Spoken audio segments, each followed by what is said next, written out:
दोस्तों Adobe Illustrator के अंदर हमारे पास लेयर्स की एक ऑप्शन मौजूद है। और लेयर्स क्या होती हैं सबसे पहले इसको देख लेते हैं। और फिर उसके बाद में आपको जो है वो लेयर्स इलस्ट्रेटर में जो है वो एक्सप्लोर भी करवाता हूँ। अच्छा, आम तौर पे मेरी एक पर्सनल ऑब्जर्वेशन है कि लोग सीखते हुए सॉफ्टवेयर को लेयर से बहुत ज़्यादा घबराते हैं। हालांकि इसकी बिल्कुल भी कोई ऐसी ज़रूरत नहीं है घबराने की। लेयर्स बहुत ही सिंपल सी चीज़ है। देखिए दोस्तों, लेयर्स का सिंपल कॉन्सेप्ट ये है कि ये बेसिकली, जिस तरह अब अगर मैं आपको एग्जांपल दूं कि ये एक लेयर है, एक हाथ है, ये इसके ऊपर एक और लेयर है, और फिर ये एक और लेयर, और इस तरह सो एंड सो ये लेयर्स एक दूसरे के ऊपर चलती जाती हैं। जिस तरह से किसी भी बिल्डिंग की कई सारी मंजिलें होती हैं, तो वो बेसिकली उसकी लेयर्स जो है वो हम उसको कंसिडर कर सकते हैं। तो हम जब आर्ट वर्क क्रिएट करते हैं, तो हम उसको लेयर वाइज भी रख सकते हैं और लेयर्स में भी उसको बना सकते हैं। अच्छा, इलस्ट्रेटर और फोटोशॉप में दोनों में लेयर्स मौजूद हैं, लेकिन मैं आपको थोड़ा सा डिफरेंस समझाता जाऊं। फोटोशॉप जो है, जो आगे चल के हम देखेंगे, लर्न करेंगे, वो उसके अंदर हम देखेंगे कि वहाँ पे लेयर्स को साथ साथ मैनेज करना और लेयर्स के अंदर काम करना, लेयर्स के थ्रू काम करना हमारे लिए लाजिम है, मैंडेटरी है। उसमें उसके बगैर हमारा गुजारा ही नहीं है, क्योंकि फोटोशॉप का जो वर्क फ्लो है वो बेसिकली बेस्ड ही लेयर्स के ऊपर है। लेकिन इलस्ट्रेटर के अंदर हमें ये सहूलत है कि ये यहाँ पे हम अगर लेयर्स खुद से ना बनाएं, ना मैनेज करें, तो भी हमारा काम जो है वो डिस्टर्ब नहीं होता। तो चलें अब ये चीज़ें सारी जो हैं वो चल के इलस्ट्रेटर की तरफ देखते हैं और एक्सप्लोर करते हैं। इलस्ट्रेटर में हम लेयर्स को जो है वो लेयर्स पैनल को देखते हैं और एक्सप्लोर करते हैं। अच्छा दोस्तों, इलस्ट्रेटर के अंदर लेयर्स हम दो जगहों से हासिल कर सकते हैं। एक तो ये जो हमारे पास राइट पे मेन्यू आ रहा है, इसमें यहाँ पे नीचे करके ये लेयर्स की एक ऑप्शन अवेलेबल है। इसको जैसे ही मैं क्लिक करता हूँ, तो ये आप देख सकते हैं कि लेयर्स का जो एक पैनल है ये मेरे सामने यहाँ पे ओपन हो गया। ठीक है जी। अच्छा, इसी तरह से यहाँ पे विंडो में अगर हम आए, यहाँ पे लेयर्स मौजूद हैं और इसकी शॉर्ट की जो है वो F7 है। और क्योंकि मैंने यहाँ से ये लेयर पैनल ऑलरेडी जो है वो ओपन कर रखा है, इसलिए यहाँ पे ये क्लिक भी आपको लगा हुआ इसके ऊपर नजर आ रहा है। तो आप यहाँ से भी विंडो पैनल में से भी जाके ले सकते हैं और यहाँ से इन मेन्यूज में से भी अपनी जो लेयर है इसको ऑप्ट कर सकते हैं। अच्छा, जैसे कि मैंने आपको बताया, देखें, मैं काम करता हूँ कि मैं इलस्ट्रेटर के अंदर यहाँ पे जनाब अली मैं कुछ शेप्स, दो तीन डिफरेंट शेप्स जो हैं वो मैं लेता हूँ। अच्छा, यहाँ पे आपने गौर करना है कि देखें, मैं नई लेयर कोई नहीं मैंने अभी तक ली। मेरे पास एक लेयर ऑलरेडी यहाँ पे अवेलेबल थी, ठीक है, और मैंने कोई न्यू लेयर नहीं ली और मैं काम करता जा रहा हूँ। ठीक है जी। और मैं अभी एक और शेप यहाँ पे ले लेता हूँ, फॉर एग्जांपल दिस। ठीक है जी। और इसका कलर जो है वो मैं कोई सा चेंज कर लेता हूँ। अच्छा, अब ये देखें, एक इंटरेस्टिंग बात, जैसा मैं पहले भी आपको अभी बता चुका हूँ कि इलस्ट्रेटर के अंदर क्या होता है कि यहाँ पे अगर आप न्यू लेयर ना भी लें हर एक नए ऑब्जेक्ट के लिए या नए किसी भी काम के लिए, तो क्या होता है कि आपकी फिर भी हर ऑब्जेक्ट सेपरेटली आपके रीच में होती है या आपके एक्सेस में होती है। अब ये देखें कि यहाँ पे फॉर एग्जांपल मैंने एक ही लेयर के अंदर तीन ऑब्जेक्ट्स जो हैं वो क्रिएट किए। एक स्क्वायर लिया, एक सर्कल लिया और एक यहाँ से ये हेक्सागोन लिया पॉलीगॉन टूल से। अच्छा, ये तीनों मैं अगर अलग अलग जाके इनको पकड़ूं, तो ये देखें मैं इनको सेलेक्ट कर सकता हूँ।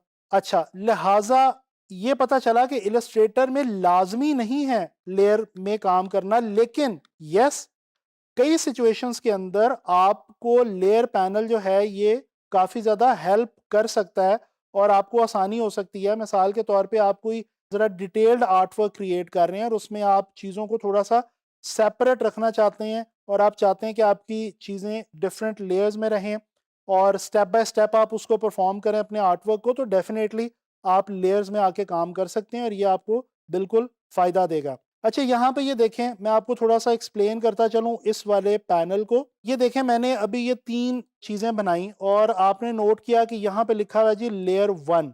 इस पे मैं अगर डबल क्लिक करूँ तो मैं इस लेयर का नाम जो है वो चेंज कर सकता हूँ। फॉर एग्जांपल मैं इसको लिख देता हूँ जी शेप्स। अच्छा, अब यहाँ पे ये हर शेप का, जो भी मैंने शेप टूल में से शेप लिया, उसका नाम यहाँ पे लिखा हुआ आ रहा है। इवन के उसकी ये शक्ल भी यहाँ पे बनी हुई हमारे पास आ रही है। अच्छा, अगर हम इस लेयर को सिलेक्ट करते हैं तो यहाँ पे देखें नीचे हमारे पास एक और बटन आ रहा है क्रिएट न्यू लेयर का। ठीक है जी। यानी कि हम एक नई लेयर बना के उसके ऊपर मज़ीद कई चीज़ें जो हैं वो भी हम बना सकते हैं। इसके बाद यहाँ पे हमारे पास क्रिएट न्यू सब लेयर की ऑप्शन आ रही है। अच्छा, बेसिकली अभी जब ये देखें मैंने एक लेयर के अंदर रहते हुए 3 ऑब्जेक्ट्स बनाए, 3 सेपरेट ऑब्जेक्ट्स। तो बेसिकली इलस्ट्रेटर ने किया क्या कि इलस्ट्रेटर ने उस एक लेयर के अंदर ही 3 सब लेयर्स खुद से बना दी हैं मेरी आसानी के लिए। और अब अगर इनको जाके मैं यहाँ से ये जो आई वाला बटन एक आपको नज़र आ रहा है, इसको ऑफ करूँ तो ये देखें मैं इन तीनों को सेपरेटली भी डील कर सकता हूँ, क्योंकि ये तीनों 3 डिफरेंट सब लेयर्स हैं, यानी एक लेयर के अंदर मज़ीद लेयर्स बन गई हैं। ठीक है जी। और इसके अलावा अगर मैं इनको ऐसे सिर्फ सिंपली यहाँ से ड्रैग करूँ तो मैं इनको ओवरऑल भी सेलेक्ट कर सकता हूँ। ठीक है जी। तो ये मेरे पास सहूलत यहाँ पे अवेलेबल है। अच्छा, मैं चाहता हूँ कि मैं जी ये फॉर एग्जांपल हम कहते हैं जी कि ये हमारा एक थोड़ा-सा आर्ट वर्क, या चलें अभी ये खैर हमने कुछ बनाया तो नहीं है, लेकिन चलें हम इसको जो भी हमने 3 शेप्स बनाई हैं इनको हम यहीं पे स्टॉप करके हम नई लेयर के अंदर कुछ नई जो शेप्स हैं वो क्रिएट करना चाहते हैं। तो हम फॉर एग्जांपल यहाँ से आके एक सर्कल जो है वो और ले लेते हैं। अभी आप नोट करें कि ये वाला सर्कल मेरा इस नई वाली लेयर के अंदर गया जिसका नाम है लेयर 2। इसको मैं नाम दे देता हूँ जी शेप्स 2 का। अच्छा, एक चीज़ मैं आपको यहाँ पे बताता चलूँ, लोग एक चीज़ से बहुत घबराते हैं और वो है कि जी लेयर्स का नाम रीनेम करना। दोस्तों, लेयर्स को रीनेम करने से फ़ायदा हमारा ही होता है और हमें डिस्टिंग्विश करने में आसानी होती है। हमें ये देखने में आसानी होती है कि हमने कौन सी लेयर के अंदर क्या चीज़ बना के जो है वो रखी थी। और कोशिश करें कि जब नई लेयर्स लें तो उनको रीनेम खुद से कर लें। अब ये देखें जी, ये हमारे पास नई लेयर के अंदर ये अलग से हमारे पास ये ऑब्जेक्ट्स आ गए हैं और ये हमारे पास अलग से एक लेयर के अंदर आ गए हैं। तो हम बेसिकली इन सारे ऑब्जेक्ट्स को ऑन दी होल इकट्ठा भी डील कर सकते हैं इलस्ट्रेटर में।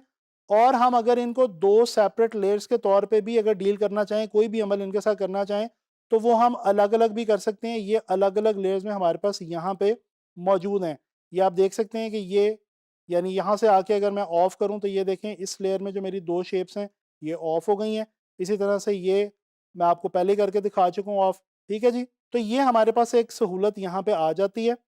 अच्छा, फॉर एग्जांपल अगर मैं इस लेयर को डिलीट करना चाहूँ तो यहाँ पे ये मेरे पास डिलीट सिलेक्शन का बटन है। मैं इसको डिलीट करूँगा तो ये मेरे से पूछेगा कि do you want to delete this layer? Yes करूँगा तो ये देखें वो जो नई लेयर बनाई थी और उसके अंदर जो हमने ऑब्जेक्ट्स लिए थे वो डिलीट हो चुके हैं इस वक़्त। ठीक है जी। अच्छा, यहाँ पे देखते हैं कुछ और ऑप्शंस हमारे पास जो अवेलेबल हैं। ज़रा इस फ्लाई आउट बटन पे जाते हैं और इस पे क्लिक करते हैं। ये देखें एक तो न्यू लेयर की ऑप्शन आ रही है। इस वाली ऑप्शन में क्या है हमारे पास, इसको भी देख लेते हैं दोस्तों। यहाँ से एक तो वही हम रीनेम कर सकते हैं जो कि हमने यहाँ से भी कर लिया था। इसके अलावा हम यहाँ पे इसका कलर दे सकते हैं। ठीक है जी। ये कलर जो है ये यहाँ पे आप देखें ये आपको ग्रीन और ब्लू 2 कलर्स नज़र आ रहे हैं, क्योंकि बाय डिफ़ॉल्ट जब कोई लेयर बनती है तो इलस्ट्रेटर आमतौर पे उसको यहाँ पे ब्लू कलर देता है और ये ब्लू कलर यहाँ पे आपको बाउंडिंग बॉक्स पे भी नज़र आ रहा होता है। लेकिन अगर इस वाली जगह पे यहाँ पे अब अगर मैं ये देखें इस नई लेयर में जिसका कलर मैंने ग्रीन दिया था, इसको अगर मैं एक शेप इसके अंदर क्रिएट करके उसको पकड़ता हूँ, होल्ड करता हूँ, सेलेक्ट करता हूँ तो ये देखें इसका जो बाउंडिंग बॉक्स है वो ब्लू नहीं आ रहा, वो ग्रीन आ रहा है। तो मैं डिस्टिंग्विश कर सकता हूँ कि अच्छा ये मेरी दूसरी लेयर का ऑब्जेक्ट है और ये वाला जो है ये मेरी पहली वाली लेयर का ऑब्जेक्ट है। तो ये हम यहाँ से इसको जो है वो इनके लेयर्स जो हैं वो भी लेयर्स के कलर्स जो हैं वो भी हम डील कर सकते हैं, देख सकते हैं। अच्छा जी, इस फ्लाई आउट बटन के अंदर देख लेते हैं जी हमारे पास कुछ और ऑप्शंस भी हैं। अच्छा, यहाँ पे हमारे पास मेक क्लिपिंग मास्क लिखा हुआ आ रहा है और यहाँ पे भी हमारे पास क्लिपिंग मास्क की ऑप्शन मौजूद है।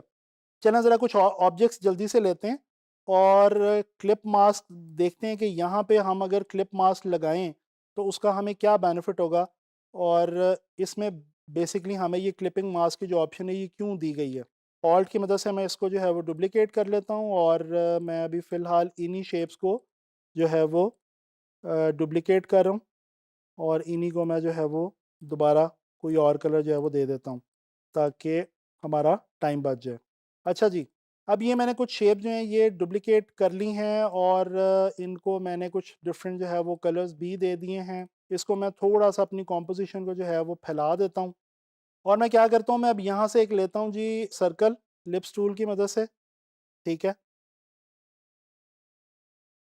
और अब यहाँ पे आके मैं क्या करता हूँ कि मैं सेलेक्ट करके यहाँ से क्लिप मास्क बनाता हूँ। अच्छा ये देखें दोस्तों, क्लिप मास्क तो हमारा बन गया है, लेकिन यहाँ पे एक बड़ी जो इंटरेस्टिंग हमारे पास चीज़ आती है क्लिप मास्क के हवाले से, वो क्या आती है, जब आम तौर पे हम क्लिप मास्क बनाते थे, तो ये हमारे पास पूरी शेप नहीं आ रही होती थी। ये आप देखें, अगर मैं इसको स्क्वायर को छोटा करूँ तो ये देखें मेरा पूरा स्क्वायर मेरे पास अभी भी मुझे नज़र आ रहा है। तो बेसिकली मैंने जो मास्क बनाया ये सर्कल वाला, इसके अंदर रहते हुए मैं इस ऑब्जेक्ट की शेप को इंडिपेंडेंटली भी डील कर सकता हूँ इस वक़्त। ठीक है जी। ये देखें, इसको अगर मैं छोटा करूँ तो ये एक अलग से मेरे पास स्क्वायर अभी भी मौजूद है। तो बेसिकली यहाँ से आके लेयर से क्लिप मास्क लगाने का फ़ायदा क्या है कि मास्क तो लग जाएगा और वो ऑब्जेक्ट्स मास्क हो जाएँगे हमारे उस बड़े ऑब्जेक्ट में जिसके अंदर हमने उसको मास्क किया है, या उस पाथ के अंदर जिसमें हमने उसको मास्क किया है। लेकिन उनकी जो इंडिपेंडेंट वैल्यू है, वो भी अपनी जगह वहीं के वहीं कायम रहेगी और वो भी जो है वो डिस्टर्ब नहीं होने पाएगी। तो ये एक हमारे पास यहाँ पे जो क्लिपिंग मास्क के हवाले से एक इंटरेस्टिंग ऑप्शन लेयर पैनल के अंदर यहाँ पे हमें दी गई है, अवेलेबल है। ठीक है जी। अच्छा यहाँ पे ये एक सर्च की ऑप्शन आपको नज़र आ रही है, इसमें आप बेसिकली जाके कोई भी चीज़ जो है वो सर्च भी कर सकते हैं। दोस्तों इस लेसन में हम लोगों ने इलस्ट्रेटर में लेयर्स के हवाले से जो है वो डिस्कस किया और मैंने आपको बताया कि लेयर्स इलस्ट्रेटर में हम किस तरह से इस्तेमाल कर सकते हैं। अच्छा यहाँ पे मैं उम्मीद करता हूँ लेयर्स की तो आपको समझ आ ही गई है।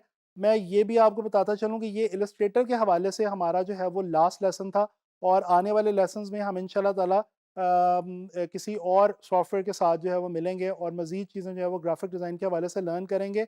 मैं उम्मीद करता हूँ कि इलस्ट्रेटर के हवाले से हमने जितने भी टूल्स लर्न किए हैं इस कोर्स में, या जो भी हमने चीज़ें सीखी हैं, जितने भी फीचर्स हमने इलस्ट्रेटर के देखे हैं, अब आप लोगों का काम ये है कि आपने उनको प्रैक्टिस करना है। दोस्तों याद रखें, प्रैक्टिस बहुत ज़रूरी है। अगर आप प्रैक्टिस नहीं करेंगे तो अभी आपको समझ तो आ गई है, लेकिन वो चीज़ आपके साथ आगे कैरी ऑन नहीं होगी और आप उसके थ्रू मज़ीद इंटरेस्टिंग आर्ट वर्क्स नहीं बना पाएँगे।